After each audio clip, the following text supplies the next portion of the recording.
किस तरीके से आकाशीय बिजली ने अपना तांडव दिखाया है उसकी बात करेंगे।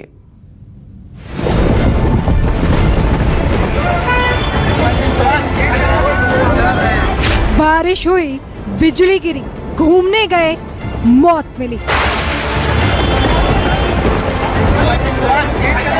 आफत फ्रॉम आसमान, 60 से ज्यादा की गई जान।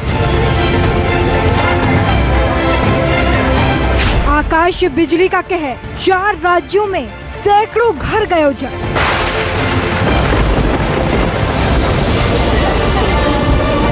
शहर शहर मौत का तांडव, यूपी से राजस्थान तक मातम।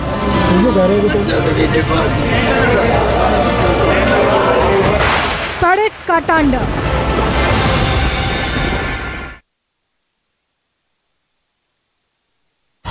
तड़ित का तांडव, जी हां, कल का संडे कई लोगों के लिए आखिरी संडे बनकर आया। यूपी से लेकर राजस्थान तक आकाश से मौत की ऐसी आफत बरसी कि कई लोगों के लिए काल साबित हुई है। आकाशीय बिजली गिरने से अब तक 64 लोगों की मौत हो चुकी है। यूपी, राजस्थान, एमपी और झारखंड में मौत का तांडव मचा है। आकाशीय बिजली गिरने से यूपी की बात करें तो 30 लोगों की अब तक जान जाने की खबर मिल चुकी है और वहीं राजस्थान में 23, मध्य प्रदेश में 7 और झारखंड में 4 लोगों की जान अब तक जा चुकी है। आसमान से बरसी आफत ने कईयों की जान अब तक ले ली है। 60 से ज्यादा लोगों की जान जा चुकी है और सबसे ज्यादा 30 लोगों की मौत यूपी में हुई है। और यूपी में सबसे ज्यादा बात करें तो प्रयागराज में लोगों की मौत हुई है। बिजली मौत बनकर गिरी उन पर। प्रयागराज में 14, कानपुर देहात में 5, कौशाम्बी में 4, फिरोजाबाद में 3, प्रतापगढ़ में 2, मिर्जापुर और सोनभद्र में 1 लोगों की जान चली गई। ये अकेले उत्तर प्रदेश का आंकड़ा है। ये देखिए, एक बार फिर से हम आपको आंकड़ा दिखा रहे हैं। सबसे ज्यादा प्रयागराज में लोगों की बिजली गिरने से, आसमान से आफत गिरने से जान गई है। उसके बाद अलग जिलों का हाल आप देख रहे हैं, प्रतापगढ़, मिर्जापुर और सोनभद्र। इसके अलावा बात राजस्थान की करें तो राजस्थान का आंकड़ा है 23, जहां पर आखिरी दिन रहा संडे उनके लिए, उनकी जान चली गई 23 लोगों की। जयपुर के आमेर किले में घूमने गए 16 लोगों की मौत बिजली गिरने से हुई है और ये सारे लोग संडे की छुट्टी बिताने आमेर के किले पर जा पहुंचे थे कि तभी अचानक आसमान से बिजली गिरी। बारिश के दौरान दर्जन भर से ज्यादा लोग वॉच टावर पर उस वक्त सेल्फी ले रहे थे, मग्न थे। और वहीं कोटा में 4 और धौलपुर में 3 लोगों की मौत हुई है। ये राजस्थान का आंकड़ा है। जयपुर में सबसे ज्यादा 16, कोटा में 4 और धौलपुर में 3। देखिए, संडे का दिन था, सभी बाहर निकले थे, घूमने के लिए निकले थे, लेकिन उनको क्या मालूम था कि वो संडे उनके लिए आखिरी साबित होगा। तो राजस्थान में भी बिजली ने तांडव मचाया है और लोगों की जान ले ली है। अभी कईयों की हालत नाजुक भी बताई जा रही है। कई लोग क्योंकि गंभीर रूप से घायल हुए हैं, अस्पताल में उनका इलाज चल रहा है और जो हालत जिनकी नाजुक है, हो सकता है कि मौत का आंकड़ा बढ़ जाए, लेकिन डॉक्टर की टीम लगातार उनको बचाने की कोशिश कर रही है। तो ऐसे में तो सबक यही मिल रहा है कि क्या अभी हमें थोड़ा सा बचना होगा बाहर निकलने से, क्योंकि जब आपने देखा है मानसून की शुरुआत हुई या बारिश हुई है तो इस तरीके की तबाही अपने साथ लेकर आई है प्रकृति। हर साल हम देखते हैं इन तस्वीरों को। तो थोड़ा सा न्यूज़ 24 से आपसे अपील करता है कि आप संभलिए और थोड़ा अपना ध्यान रखिए। केजे श्रीवत्सन इस वक्त जयपुर से हमारे साथ मौजूद हैं और मानस श्रीवास्तव लखनऊ से इस वक्त हमारे साथ जुड़ गए हैं, क्योंकि उत्तर प्रदेश और जयपुर, राजस्थान में सबसे ज्यादा आकाशीय बिजली गिरने से तबाही मची है। तो मैं सबसे पहले मानस आपके पास आ रही हूं। मानस, अंदाजा नहीं था कि रविवार का दिन आखिरी उन लोगों के लिए साबित होगा। आकाशीय बिजली गिरने से इतनी बड़ी संख्या में लोगों की मौत हो गई है, संभलने तक का मौका नहीं मिला उनको।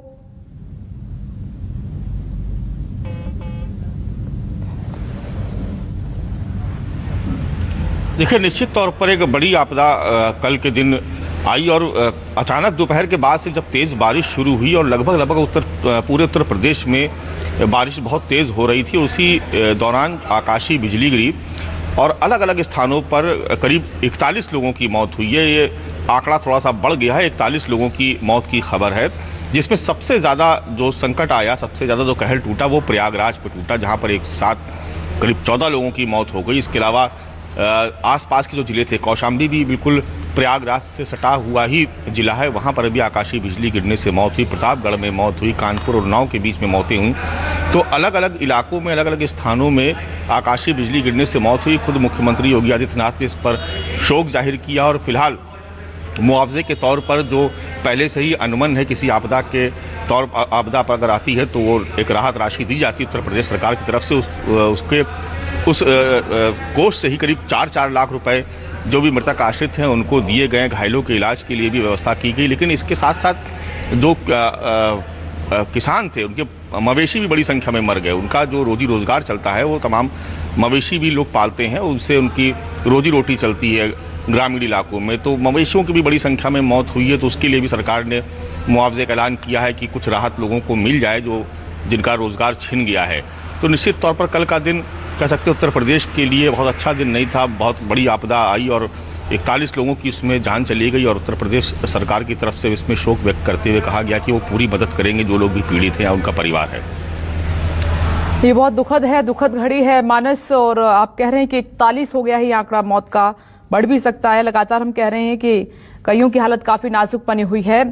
उत्तर प्रदेश के बाद जयपुर का रुख कर लेते हैं और केजे श्रीवत्सन, वहां पर भी मालूम नहीं था जो लोग कल घूमने निकले थे घर से कि ये रविवार उनके लिए आखिरी रविवार होगा। क्या यहां पर भी मौत का आंकड़ा बढ़ा है और किस तरीके से जो अभी परिवार शोक में है उनकी मदद की जा रही है? केजे श्रीवत्सन जी, देखिए मैं उसी आमेर के किले के पास, जी बिल्कुल, देखिए मैं आमेर के उसी वॉच टावर के पास हूँ जहां पर यह हादसा हुआ था। सबसे पहले मैं कुछ दृश्य आपको दिखाता हूँ। ये देखिए अरावली पर्वत श्रृंखला की खूबसूरत वादियां, आमेर का किला, जयगढ़ का किला, नाहरगढ़ का किला।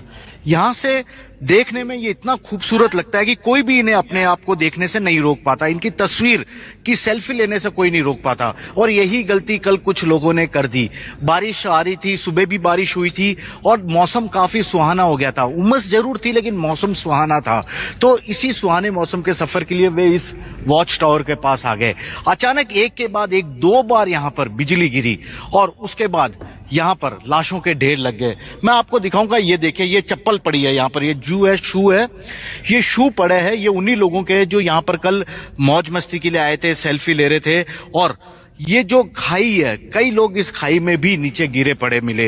एसडीआरएफ की टीम, ये एसडीआरएफ के जवान है जिन्होंने रात भर मशक्कत की इन लोगों को खोजने की, अंधेरे में इतनी दुर्गम चढ़ाई पर चढ़कर, क्योंकि यहां तक इस वॉच टावर तक आना कोई आसान काम नहीं है। 500 फीट का यह है, उबड़ खाबड़ पथरीला सा रास्ता है।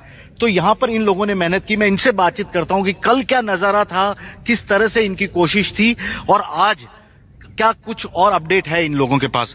मैं सबसे पहले शुरुआत आपसे करता हूं। सर कल आप लोगों को कब खबर मिली थी, उसके बाद यहां जब पहुंचे थे तब क्या नजारा था? सर हमें 8:30 बजे सूचना मिली, फिर हमारे सेना नायक IPS पंकज चौधरी के निर्देशानुसार हम यहाँ 8:30 बजे पहुंचे और जब देखा तो अंधेरा था और बारिश आ रही थी। चढ़ने में खुद जवान को भी टिपिकल था, सीढ़ियां धिसल भी रही थी। यहाँ आके देखा तो यहाँ बहुत ही भयानक मंजर था। लाशें कैजुअलिटी थी। हमने सबसे पहले लाइव विक्टिम को प्राथमिकता दी और उनको चिन्हित किया और सबसे पहले उनको नीचे एम्बुलेंस के जरिए हॉस्पिटलाइज किया। देखिए ये वन विभाग की जमीन है, इतनी दुर्गम खाई है, ये बहुत गहरी खाई है। इतना आसान नहीं था अंधेरे में ढूंढना। आसान नहीं था, आसान बिल्कुल सर। कैजुअलिटी को जो घायल विक्टिम है उनको नीचे पहुंचाने में उसकी पहले से वो घायल है और घायल न हो जाए उसको और स्ट्रेचर ले जाते नहीं, जो सीट बना के, हाथों की सीट बना के या कंधों पे, जो एक टीम पिगी बैग से एक बार आप नीचे ले जाके दोबारा वो टीम आ रही है तो आने में भी बहुत डिफिकल्टी थी। रात को बहुत परेशान हुई। सर्च अभियान और वो विक्टिम को पहुंचाने तक रात को 2 बजे तक कार्य चला। 2 बजे तक कार्य चला। सुबह फिर से ड्रोन कैमरे की सहायता से इन लोगों ने खोजबीन शुरू कर दी, क्योंकि कहीं झाड़ियों में कोई अटका ना हो, कोई घायल ना मिल जाए।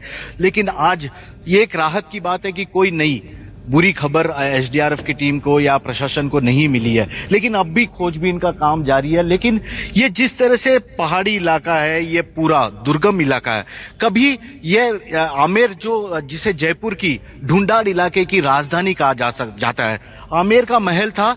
वहां के इस महल की सुरक्षा को ध्यान में रखते हुए इस तरह के वॉच टावर एक के बाद एक कई वॉच टावर बनाए गए थे। अब वन विभाग के अधीन ये जमीन है। ऐसे में वन विभाग पर सवाल उठाया जाना सबसे ज्यादा मुनासिब होगा कि आखिरकार वो सुरक्षा क्यों नहीं कर पा रही थी, क्यों लोगों को रोका नहीं गया। और केजे श्रीवत्सन, हर हादसा अपने साथ एक सबक भी लेकर आता है। ये सबक आम जनता के लिए भी, और ये सबक वन विभाग के लिए, वहां का जो प्रशासन है उनके लिए हमें थोड़ा सा संभलना होगा और खतरे को भांप कर ही हमें आगे बढ़ना होगा। ये बहुत दुखद है। आप सोचिए, इन परिवारों में मातम है, आंसू नहीं रुक रहे होंगे, परिवार के परिवार तबाह हो गए। केजे श्रीवत्सन, आपका शुक्रिया। मानस, आपका भी बहुत बहुत शुक्रिया, क्योंकि आंकड़ा बढ़ सकता है, कईयों की हालत नाजुक बनी हुई है।